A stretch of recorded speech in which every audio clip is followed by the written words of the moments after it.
नमस्कार दोस्तों, आज की ताज़ा खबर में आपका स्वागत है। आज हम उस खबर की तह तक चलेंगे जिसका इंतजार देश के करोड़ों वरिष्ठ नागरिक, हमारे पेंशन भोगी भाई बहन पिछले कई सालों से कर रहे हैं।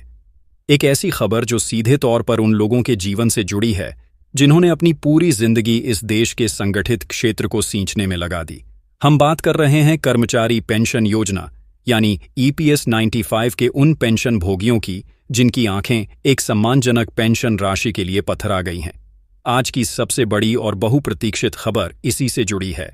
सूत्रों के हवाले से और मीडिया में चल रही अटकलों के अनुसार एक ऐसी हलचल मची है जिसने करोड़ों पेंशन भोगियों की उम्मीदों को एक बार फिर आसमान पर पहुंचा दिया है। खबर यह है कि प्रधानमंत्री श्री नरेंद्र मोदी के नेतृत्व वाली केंद्र सरकार EPS 95 के तहत न्यूनतम पेंशन को 1,000 रुपये की मामूली राशि से बढ़ाकर 7,500 रुपये करने की ऐतिहासिक मांग पर अंतिम फैसला ले सकती है। हालांकि हम अपने करोड़ों दर्शकों को ये स्पष्ट कर देना चाहते हैं कि अभी तक इस पर सरकार की तरफ से कोई आधिकारिक मुहर या औपचारिक घोषणा नहीं हुई है, लेकिन जिस तरह से पिछले कुछ समय से इस मुद्दे पर उच्च स्तरीय बैठकों का दौर चला है और जिस तरह के संकेत मिल रहे हैं, उससे ये कयास लगाए जा रहे हैं कि पेंशन भोगियों का दशकों पुराना संघर्ष अब अपने निर्णायक मोड़ पर पहुंच चुका है। आज हम इसी महामुद्दे का पूरा विश्लेषण करेंगे, इसके हर पहलू को आपके सामने रखेंगे और आपको बताएंगे कि अगर ये फैसला होता है तो इसके क्या मायने होंगे। सबसे पहले ये समझना जरूरी है कि आखिर ये EPS 95 है क्या और ये पूरा विवाद क्यों है। कर्मचारी पेंशन योजना 1995 संगठित क्षेत्र में काम करने वाले कर्मचारियों के लिए एक सेवानिवृत्ति योजना है। इसके तहत कर्मचारी भविष्य निधि संगठन EPFO के सदस्य बनने वाले कर्मचारियों के वेतन का एक छोटा सा हिस्सा उनकी पेंशन के लिए जमा होता है। मकसद ये था कि जब ये कर्मचारी 58 साल की उम्र में रिटायर हों तो उन्हें एक नियमित मासिक पेंशन मिले जो उनके बुढ़ापे का सहारा बन सके। लेकिन विडंबना देखिए, बुढ़ापे का सहारा बनने वाली ये योजना खुद आज सहारे की मोहताज नजर आती है। इस योजना के तहत मिलने वाली न्यूनतम पेंशन राशि मात्र 1,000 रुपये प्रति माह है। आप और हम आज के दौर में रहने वाले सभी लोग इस बात की कल्पना भी नहीं कर सकते कि कोई व्यक्ति, कोई परिवार 1,000 रुपये में अपना पूरा महीना कैसे गुजार सकता है। जिस दौर में सब्जियों के दाम आसमान छू रहे हों, डॉक्टर की एक विजिट की फीस हजारों में हो और दवाइयों का खर्च हर महीने बढ़ता जा रहा हो, उस दौर में ये राशि एक भद्दा मजाक नहीं तो और क्या है। इसी कड़वी हकीकत के खिलाफ, इसी अन्याय के विरुद्ध पिछले कई वर्षों से एक जोरदार और अनुशासित आंदोलन चल रहा है। इस आंदोलन का नेतृत्व कर रहे हैं राष्ट्रीय संघर्ष समिति NAC के राष्ट्रीय अध्यक्ष कमांडर अशोक रावत जी। कमांडर अशोक रावत एक ऐसा नाम जो आज देश के लाखों पेंशन भोगियों के लिए आशा और संघर्ष का प्रतीक बन चुका है। उनके नेतृत्व में लाखों बुजुर्ग पेंशन भोगियों ने अपनी आवाज सरकार तक पहुंचाने के लिए हर लोकतांत्रिक तरीके का इस्तेमाल किया। दिल्ली के सर्द झाड़ों में और चिलचिलाती धूप में जंतर मंतर पर अनशन और धरने दिए गए। देश के कोने कोने में जिला मुख्यालयों पर रैलियां निकाली गईं, ज्ञापन सौंपे गए। प्रधानमंत्री से लेकर वित्त मंत्री और श्रम मंत्री तक हर दरवाजे पर दस्तक दी गई। कमांडर अशोक रावत ने अपनी हर सभा में, हर प्रेस कॉन्फ्रेंस में एक ही बात दोहराई। उन्होंने प्रधानमंत्री नरेंद्र मोदी से एक बेटे की तरह, एक हकदार की तरह अपील की। कमांडर अशोक रावत जी के शब्द आज भी लाखों लोगों के कानों में गूंजते हैं। उन्होंने कई बार भावुक होकर कहा, आदरणीय मोदी जी, हम आपसे कोई भीख नहीं मांग रहे हैं। हमने अपने जीवन के सुनहरे 30 से 35 साल इस देश के कारखानों और दफ्तरों में खपा दिए। हमने आपके मेक इन इंडिया को सफल बनाने के लिए अपना खून पसीना एक कर दिया। आज जब हम अपनी जिंदगी के अंतिम पड़ाव पर हैं, तो क्या हमें 2 वक्त की रोटी सम्मान से खाने का भी हक नहीं है? ये 1,000 रुपये की पेंशन हमारे आत्मसम्मान पर एक चोट है। ये हमारी सेवाओं का अपमान है। हम आपसे विनम्र निवेदन करते हैं, हमारी पीड़ा को समझिए। हमारी न्यूनतम पेंशन को बढ़ाकर 7,500 रुपये कीजिए, उस पर महंगाई भत्ता, डियरनेस अलाउंस दीजिए और हमें और हमारे जीवन साथी को मुफ्त चिकित्सा सुविधा का लाभ दीजिए, ताकि हम अपना बुढ़ापा बिना किसी के आगे हाथ फैलाए सम्मान के साथ जी सकें। उनकी इन बातों में एक दर्द था, एक सच्चाई थी और एक अटूट विश्वास था कि उनकी आवाज एक दिन जरूर सुनी जाएगी। ये केवल अशोक रावत की आवाज नहीं थी, ये उन करोड़ों पेंशन भोगियों की सामूहिक पुकार थी जो चुपचाप हर दिन, हर पल आर्थिक तंगी और अनिश्चितता का सामना कर रहे हैं।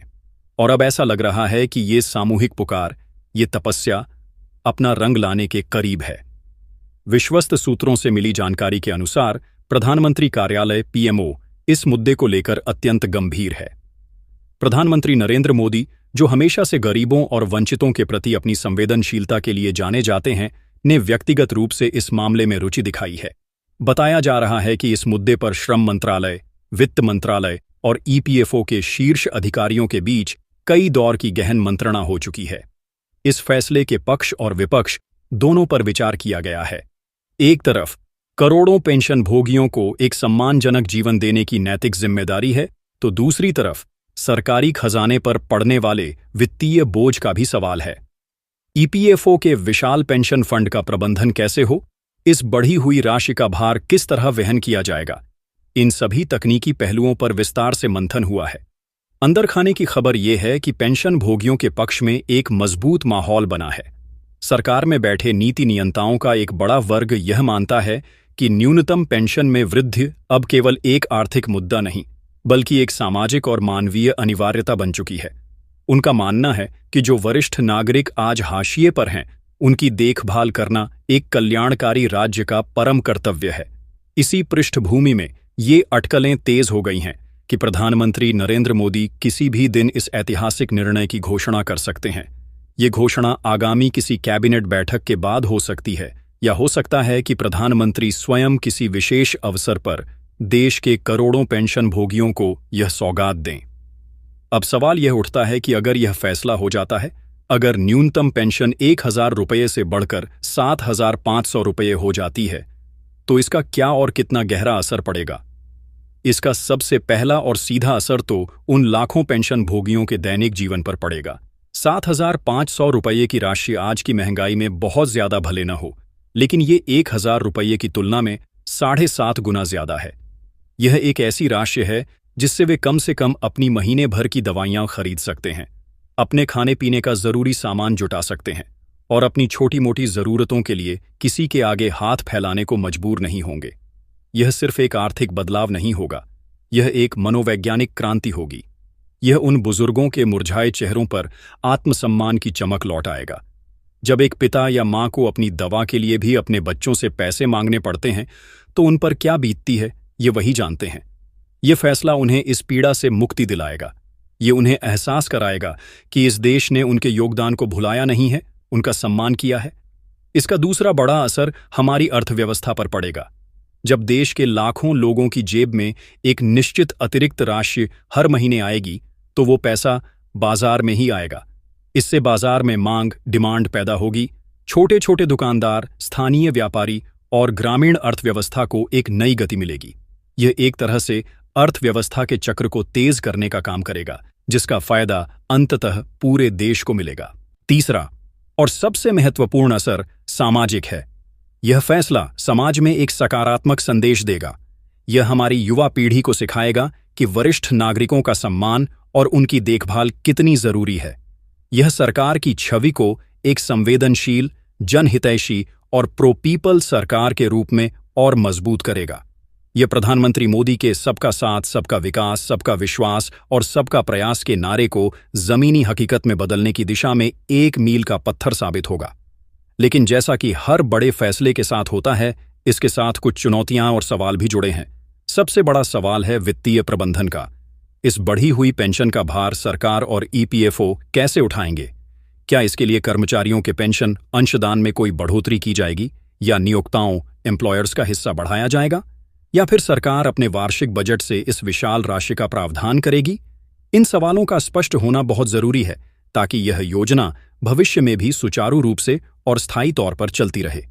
दूसरा बड़ा सवाल, जिसे कमांडर अशोक रावत और राष्ट्रीय संघर्ष समिति लगातार उठा रही है, वह है महंगाई भत्ते का। पेंशन भोगियों की यह मांग बिल्कुल जायज है कि पेंशन राशि को महंगाई से जोड़ा जाए।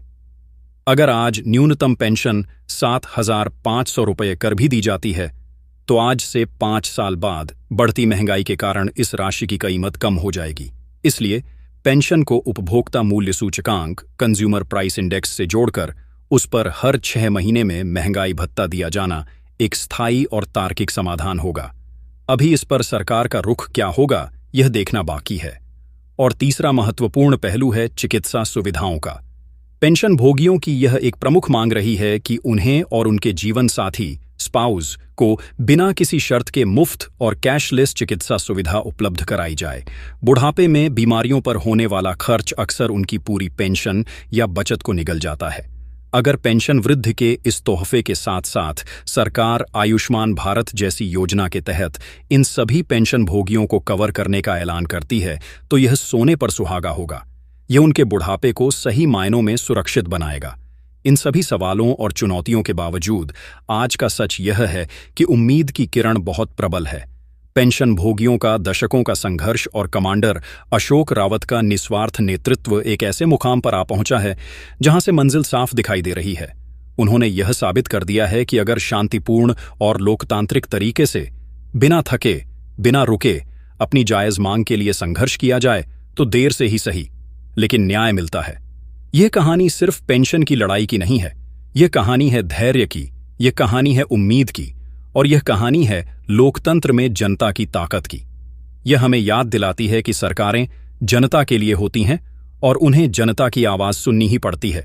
हम इस मंच से देश के नीति नियंताओं और विशेष रूप से प्रधानमंत्री श्री नरेंद्र मोदी जी से यह पुरजोर अपील करते हैं कि वे देश के इन करोड़ों वरिष्ठ नागरिकों की पीड़ा को समझते हुए उनकी उम्मीदों को पूरा करें और न्यूनतम पेंशन को 7,500 रुपये करने की घोषणा में और विलंब न करें। आपका एक हस्ताक्षर, आपका एक निर्णय करोड़ों लोगों के जीवन में एक नया सवेरा ला सकता है। यह उनके लिए आपके द्वारा दी गई सबसे बड़ी सौगात होगी, जिसे वे जीवन भर याद रखेंगे। हम अपने सभी दर्शकों को आश्वस्त करना चाहते हैं कि जैसे ही इस खबर पर कोई भी आधिकारिक पुष्टि होगी, कोई भी औपचारिक घोषणा होगी, हम सबसे पहले आप तक वो जानकारी पहुंचाएंगे। तब तक के लिए हम सब मिलकर उन करोड़ों पेंशन भोगियों के लिए प्रार्थना करें, उनकी उम्मीदों को बल दें कि उनका संघर्ष जल्द से जल्द सफल हो। आज की इस विशेष रिपोर्ट में बस इतना ही। देश और दुनिया की तमाम बड़ी और महत्वपूर्ण खबरों के लिए आप हमारे साथ बने रहिए। धन्यवाद। नमस्कार।